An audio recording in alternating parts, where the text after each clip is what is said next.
I ask unanimous consent to address the House for 5 minutes and to revise and extend my remarks. The gentleman is recognized without objection. Madam Speaker, over the last 2 years, the price of lumber rose at astronomical rates.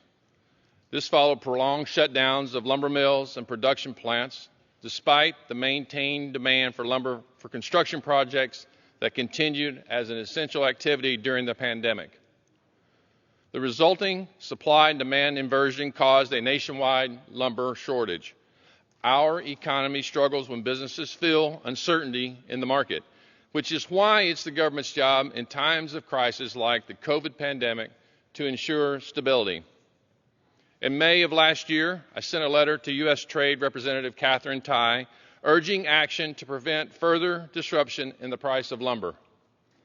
At the time I sent the letter, lumber prices had skyrocketed more than 300% over the previous year.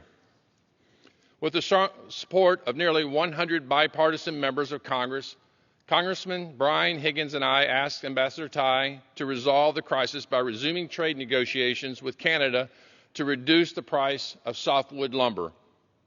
While lumber prices temporarily declined following that letter, it took months for a meaningful portion of those decreases to reach the construction industry and its customers. Prices began rising again, and in September, and having continued to increase in the months since, once again putting strain on the hardworking Americans who build our homes and our communities.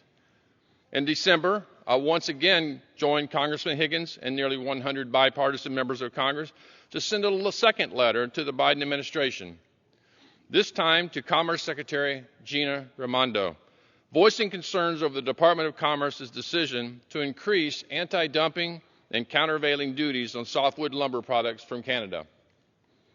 We are concerned that this will further exacerbate the lumber crisis.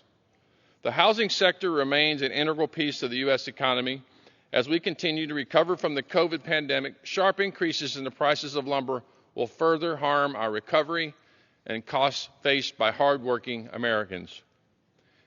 It's our understanding that the U.S. and Canada discussed this very issue last year and expressed mutual interest in resolving the problem. But it's unclear if any action has yet been taken by either country. We want to see stability and normalcy restored to the housing market.